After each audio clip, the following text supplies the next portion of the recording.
Assalamualaikum, balik lagi di channel jam 12. Kali ini aku mau nerusin alur cerita dari manhwa Demon King Cheat System yang part ke-6. Oke, langsung saja masuk ke ceritanya. Dungeon perubahan profesi.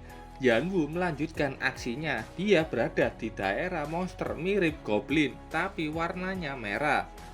Dengan mudah Yanwu membantai semua monster-monster itu. Bahkan monster itu mulai takut kepadanya. Yanwu sudah maju, kedua tangannya berkobar. Dia menggunakan Meteor Impact. Pukulan demi pukulan berhasil membantai semua monster yang ada di sana. Zhao King yang masih di situ melihat bagaimana Yanwu punya profesi petinju. Tidak punya senjata atau item spesial saat menggunakan skill barusan, dan itu sangat mirip dengannya. Stat milik Yanwu pun tidak lebih rendah darinya. Beruntung Yanwu tidak terlalu pintar. Yanwu begitu bersemangat dengan aksi kerennya. Dia menuju ke patung yang digunakan sebagai segel. Saat itu datang bola api dari monster penyihir. Walaupun sudah terkena bola api itu, Yanwu masih bisa hidup dan berhasil membunuh penyihir itu. Yanwu melanjutkan kegiatannya. Dia bilang harta karunnya pasti berada di patung, jadi dia menggunakan pedang besarnya. Sementara Zhao King yang mendengar perkataan dari penyihir itu, kalau mereka sudah menjaga segel ini dari generasi terdahulu agar penguasa neraka tidak terbangun. Zhao King bertanya-tanya apakah penguasa neraka ini bos yang disegel. Yanwu yang sudah penasaran harta apa yang disegel dengan mudah menghancurkan patung itu. Setelah itu mereka terkejut dengan adanya getaran tiba-tiba. Dari tanah muncul api hijau meledak. Yanwu punya refleks yang bagus menghindari ledakan itu. Dari sana keluarlah Dead Spirit Warhorse level 25. Yanwu masih bingung dengan monster itu. Terkejut saat Warhorse sudah maju menyerangnya, Yanwu dengan cepat juga menyerangnya. Tapi anehnya serangannya tampak hanya menembus saja. Zhao King mengatakan kalau itu bukan menembus, tapi kuda perang itu dengan kecepatan yang gila bisa menghindari serangan Yanwu. Dari ledakan barusan muncul suara yang sudah bilang, yang mengatakan kalau dia sudah tersegel selama 10.000 tahun dan akhirnya sudah bebas. Dari situ muncul penguasa neraka, ras iblis level 60 dengan wujud wanita bertanduk domba. Bersiaplah untuk menerima nasib kalian. Aku akan membakar semua harapan kalian, kata penguasa neraka yang sudah dikelilingi api hijau. Serangan api itu menghantam semua player termasuk Yanwu. Zhao King bisa bertahan dengan segala kemampuannya. Dia masih bingung kenapa dungeon seperti ini punya bos sekuat itu. Banyak player yang sudah jadi debu karena api hijaunya. Yanwu beruntung dilindungi Anjier. Anjier mengatakan bersiaplah untuk bertarung. Penguasa neraka aneh melihat keduanya karena ada ras iblis bersama dengan ras manusia bekerja sama. Di tangannya sudah ada bola api hijau yang langsung dia lemparkan ke arah Anjier. Sesaat bola api itu sudah sampai di depannya, ada suara yang bilang kalau ini memang aneh. Penguasa neraka terkejut dan bertanya siapa dirinya. Itu Zhao King yang sudah dengan mudah menangkap api hijau tersebut. Kau tidak boleh melukai orang yang kusayangi. Melihat serangannya dengan mudah dihentikan, dia memuji Zhao King dan bertanya siapa namanya. Aku, The Immortal Demon King, Adesalai. Mendengar nama itu, Anjier menangis. Tidak mungkin ayahnya yang sudah lama mati berada di sini. Ternyata Anjier adalah anak Adesalai. Adesalai menepuk kepalanya. Kau masih saja cengeng. Maaf sudah membuatmu menderita selama beberapa tahun ini. Sekarang ayah sudah ada di sini. Dari sekarang aku yang akan melindungimu. Merasakan sentuhan di kepalanya, Anjier yakin kalau ini memang benar ayahnya. Tapi kenapa ayahnya berada di tubuh manusia? Zhao King bilang penjelasannya nanti saja. Dengan mengambil pedangnya, dia ingin menghabisi Yanwu yang sudah memperbudak anaknya. tapi Anjier menghentikannya. Dia bilang kalau Yanwu bukan orang jahat. Malah beberapa tahun ini Yanwu lah yang melindunginya dan Anjier punya kontrak dengan Yanwu. Yanwu ingin Zhao King percaya kepadanya dengan memanggilnya ayah, tapi Zhao King langsung marah. Karena sudah seenaknya dipanggil ayah, Zhao King beralih fokus karena dia harus mengalahkan penguasa neraka dulu. Penguasa neraka sudah menyiapkan api hijau besar di tangannya dan bilang kalau mau reuni, ayah dan anak lakukan saja di neraka. Api hijau besar itu sudah mengarah kepada mereka. Ketiganya sudah bersiap dengan aura masing-masing. Ketiganya berhasil menghindari api itu dan maju bersamaan untuk menyerang penguasa neraka. Tapi karena perbedaan level yang begitu jauh, penguasa neraka masih baik-baik saja. Saat itu tiba-tiba saja penguasa neraka menghilang. Dia langsung muncul di belakang Anjier dan memilih untuk membunuh Anjier lebih dulu. Penguasa neraka menusuk tubuh Anjier. Kedua orang ini berteriak ketakutan melihat orang terkasihnya ditusuk. Tanpa banyak omong, keduanya langsung menuju ke penguasa neraka menggunakan skill masing-masing. Zhao King dengan Vampire Mark, Yanwu dengan Dragon Slash. Kedua serangan cepat itu berhasil menghantam penguasa neraka dan menjauhkannya dari tubuh Anjier.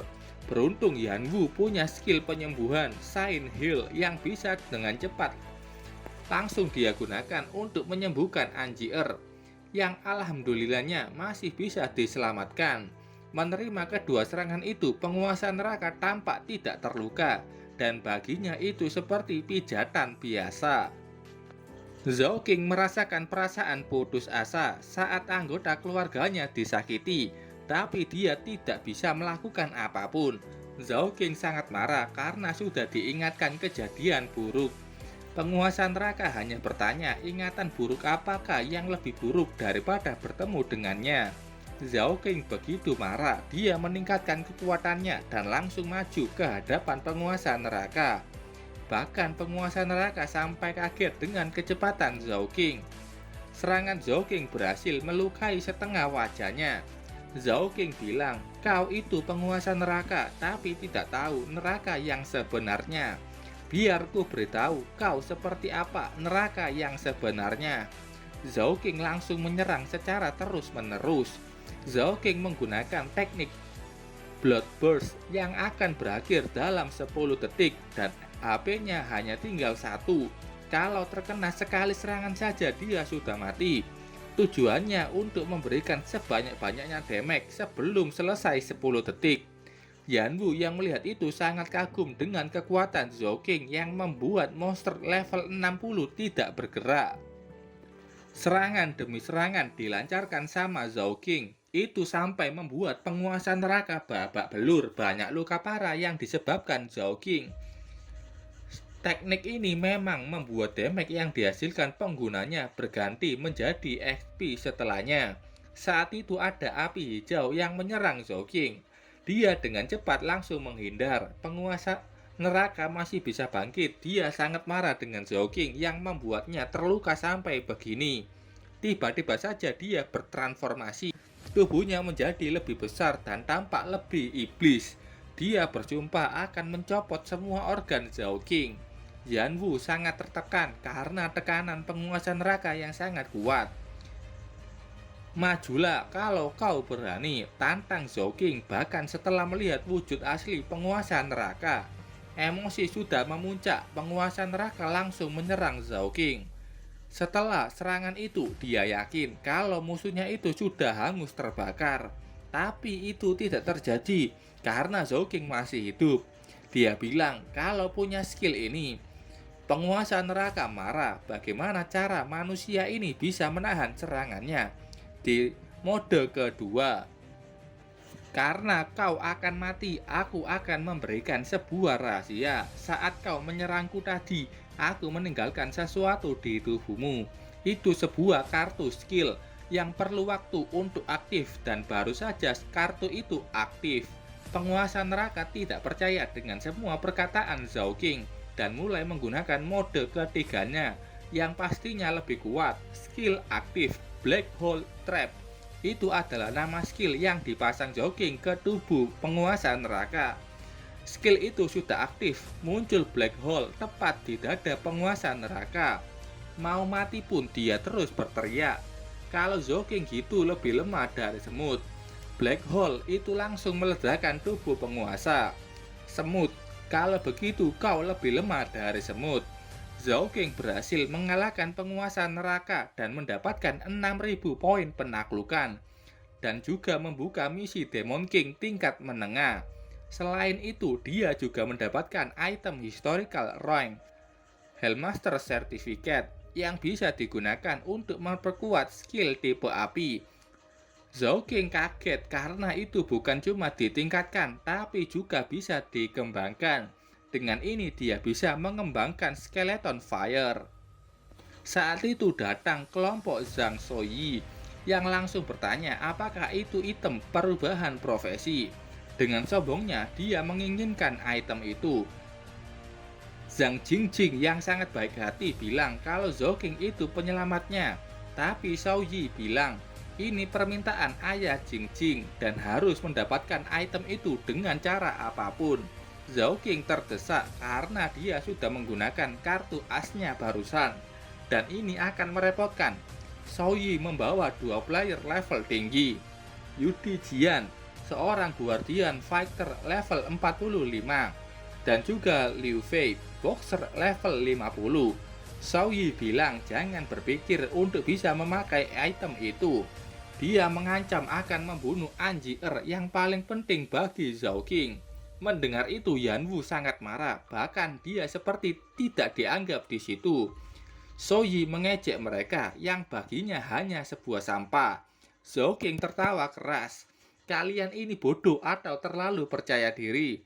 Kalau kalian mau membunuh Anji aku memang tidak bisa menghentikan kalian. Tapi apakah menurutmu kau bisa menghentikanku untuk membunuh Zhang Jingjing? Shao Yi langsung kaku mendengar perkataan itu. Zhao-King bilang akan memberikan kesempatan. Aku akan bertarung dengan kalian bertiga, bunuh aku dan kalian bisa mendapatkan item ini. Itu rencana Zhao-King agar bisa mengalihkan perhatian mereka dan tidak bisa membiarkan mereka melukai anaknya Anji Jingjing yang tahu Zhao-King akan dibunuh mengancam pamannya kalau dia akan bunuh diri. Dengan cepat Shao Yi membuatnya pingsan. Dia marah kenapa anak ini tidak berguna, nggak kayak ayahnya. Zhao-King sudah maju menyerang Shao Yi. Du Jian bergerak ke depan membuat sebuah pelindung. Serangan Zhao-King berhasil terpantul karena pelindung itu. Shao Yi menggunakan sihirnya yang mendatangkan meteor kecil. Dengan cepat Zhao-King segera mundur untuk menghindari meteor itu. Liu Fei dengan cepat sudah di depannya dan langsung meninjunya. Zhao-King yang menerima serangan itu hanya bilang kalau tidak pernah menyangka akan mendapatkan serangan lebih banyak kayak begini. Saat itu dia melihat kuda perang iblis yang sebelumnya ikut keluar dari segel penguasa neraka. Akhirnya Zhao-King sadar kenapa itu dipanggil kuda perang iblis. Dia mencoba sesuatu dengan berlari menuju ke kuda perang iblis. Melihat buruan mereka lari, Shao Yi sudah memperkirakan itu dan akan menggunakan teknik ini padanya. Ultimate Skill Falling Star. Kali ini meteornya lebih besar dan banyak. Dengan perintah dari Shao Yi, meteor itu terjatuh ke arah Zhao-King. Zhao-King masih terus berlari mengejar kuda perang. Tapi anehnya kuda itu malah berlutut. Setelah itu Falling Star sudah menghantam dan terjadi ledakan kuat. Yan Wu bahkan sudah pesimis kalau Zhao-King masih hidup. Shao Yi menyuruh Du Jian memeriksa mayatnya dan membantu Jingjing mengganti profesinya. Saat itu terjadi ledakan dari area Zhao-King. Terlihat dari asap itu, Zhao-King yang masih hidup mencoba berdiri dengan kuda perang di belakangnya. Setelah itu mereka melihat kalau ada seseorang yang menunggangi kuda perang iblis. Saat itu muncul api biru yang membuat Du Jian dengan cepat membentuk pelindung. Tapi anehnya api itu membeku setelah menyentuh pelindungnya. Zhao King sudah mendapatkan profesi legendaris Necromancer Knight dan dapat skill Dead Frost Fire. Tampilan Zhao King menggunakan armor yang menutupi tangan dan dadanya. Xiao Yi tidak tahu kalau kuda itulah yang menjadikan item perubahan profesi. Dia bilang kalau bukan dari guild mereka yang mendapatkannya, maka orang lain juga tidak bisa mendapatkannya. Artinya, Zhao King akan dibunuh mereka. Zhao King bilang benci mengendarai kuda dan memikirkan sesuatu. Saat itu kuda perang iblis berubah bentuk sesuai dengan pikiran Zhao King. Dia pun menjadi motor. Ini lebih keren lagi penampilannya. Liu Fei maju mencoba menendang Zhao King, tapi dengan cepat Zhao King menghindarinya. Liu Fei kaget, seharusnya profesi boxer mempunyai kecepatan paling unggul. Tapi Zhao King bisa menghindari serangannya. Motorcycle Dead Fire Crash. Zhao King menubruk bokong Liu Fei. Katanya membosankan kalau langsung membunuh mereka. Kalian masih hidup sampai sekarang karena aku mau menggunakan skill baruku. Saat itu ada rantai yang mengikatnya. Itu dari Xiao Yi yang sudah yakin bisa mengalahkan Zhao King walaupun sudah mendapatkan profesi legendaris. Dua orang ini sudah mengaktifkan skill terkuat mereka dan langsung menerjang Zhao King yang masih terikat. Tapi keduanya terkejut saat tahu kalau Zhao King dengan mudah melepas rantai itu dari tubuhnya dan menahan kedua serangan mereka. Sudah kubilang, aku memakai kalian untuk mengetes skill baruku. Dan selanjutnya akan jadi skill terkuatku. Zhao King menggunakan sertifikat penguasa neraka yang baru dia dapatkan. Dengan skill itu, Dead Frost Fire berevolusi menjadi skill Blizzard Hellfire. Zhao King langsung menggunakannya dan membakar dua orang di sampingnya. Setelah terbakar, tubuh mereka langsung membeku. Zhao King menghancurkan tubuh mereka dan dari keduanya, Zhao King mendapatkan banyak XP. Dia juga naik level sampai ke level 26. Zhao King juga melihat adanya patung es yang lain. Itu Xiao Yi, dia sangat marah dan bilang kalau dia sudah kalah dan meminta cepat segera dibunuh. Kau benar-benar sial. Saat aku naik level tadi, aku mendapatkan skill baru. Skill aktif. Dead Spirit Summon. Kedua mayat itu bangkit dan menjadi zombie. Zhao King menyuruh keduanya langsung membunuh Xiao Yi. Zhao Yi sangat ketakutan. Setelah digigit zombie itu, dia menyupai Zhao King akan mati lebih mengenaskan darinya. Zhao King bilang kalau skill ini tidak bisa menggunakan semua skill sebelumnya. Tapi atribut dasar mereka masih bisa dipakai dan hanya bisa digunakan saat mereka sudah mati. Mode menyerangnya pun hanya menggigit, tapi orang yang tergigit juga akan menjadi zombie. Nampak Zhang Xiaoyi sudah menjadi zombie setelah tergigit. Zhao King tersenyum senang karena dengan ini dia sudah menjadi lebih kuat. Oke, sampai sini dulu ceritanya. Terima kasih buat kalian yang sudah menonton videonya sampai selesai. Salam jam 12. Bye-bye.